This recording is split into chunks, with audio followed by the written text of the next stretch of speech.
ये विपक्षियों द्वारा चलाया गया एक ऑर्गेनाइज्ड अनशन था। Sonam Wangchuk is the right person at wrong place. ये अनशन वहीं पे कमज़ोर हो गया था, जैसा कि एक्सपेक्ट भी किया जा रहा था। उसी तरीके से ये सोनम वांगचुक का अनशन खत्म हुआ। 18 जुलाई को सुबह लगभग 7 बजे दिल्ली पुलिस सिविल ड्रेस में आती है, सोनम वांगचुक को उठा करके ले जाती है। और दिल्ली पुलिस का कहना है उनके पास कोर्ट के ऑर्डर्स हैं। सोनम वांगचुक की तबीयत बिगड़ रही थी, इसलिए वो सफदरगंज अस्पताल ले गए हैं। वहीं अभिजीत दीपके ये आरोप लगा रहे हैं कि इस दौरान जो है प्रदर्शनकारियों के साथ मारपीट की गई, अभिजीत दीपके के साथ मारपीट की गई, उनको सड़क पर घसीटा गया और भी कई चीज़ें की, गाली गलौज की गई, ऐसा कि अभिजीत दीपके आरोप। अब वो कह रहे हैं कि अब वो अनशन पर बैठेंगे, अभिजीत दीपके अनशन पर बैठेंगे।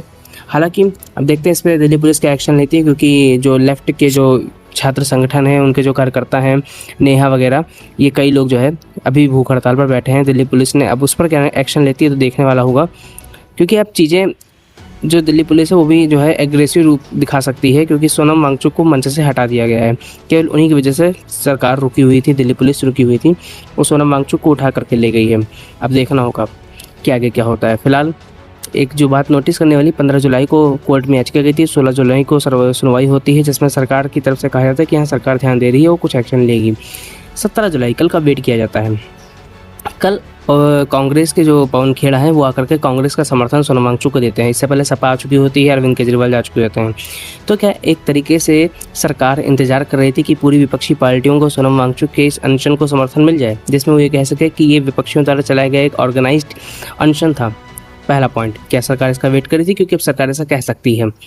दूसरा पॉइंट, ये अनशन कहाँ पे कमज़ोर हुआ। देखो अनशन, जो मैं भी मानता हूँ कि अनशन कमज़ोर वहाँ पे हो गया जब प्रकाश राज जैसे लोगों को मंच पे बुलाया गया, कुणाल कामरा जैसे लोग को मंच पे बुलाया गया, विजेता दहिया, अभिजीत दीपके जैसे लोग वैसे भी इर्द गिर्द घूम रहे थे सोनम वांगचुक के, तभी ये अनशन कमज़ोर हो गया था। जो लोग जो कह रहे थे कि Sonam Wangchuk is the right person at wrong place, ये बिल्कुल सच था, और जो कि सामने भी आया है 1-2 दिनों में।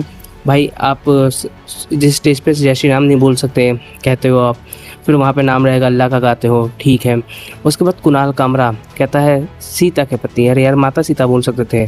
जिस भगवान का तुम जिक्र कर रहे हो, भगवान हिंदू धर्म में पूजे जाते हैं, भगवान राम की बात कर रहे हो तुम, तो इस तरीके से बार बार हिंदू धर्म का अपमान जब करोगे किसी स्टेज से, तो ये अनशन वहीं पे कमज़ोर हो गया था और इसका अंत इसी तरह ही होना था। बहुत से लोग समर्थन में जो जुटे थे सोनम वांगचुक के, वो अभी समर्थन में सोनम वांगचुक के हैं, लेकिन इस जंतर मंतर पे ना पहुंचते, 20 जुलाई के मार्च में ना पहुंचते, क्योंकि ये सब चीज़ निकल के सामने आ रही थी। फिलहाल अब देखना होगा कि क्या होगा, आगे दिल्ली पुलिस क्या एक्शन लेती है। हो सकता है और भी कठोर एक्शन ले ले, और अब जो होगा वो एग्रेसिव ही होगा, चाहे इस तरफ से हो चाहे उस तरफ से हो, देखना होगा।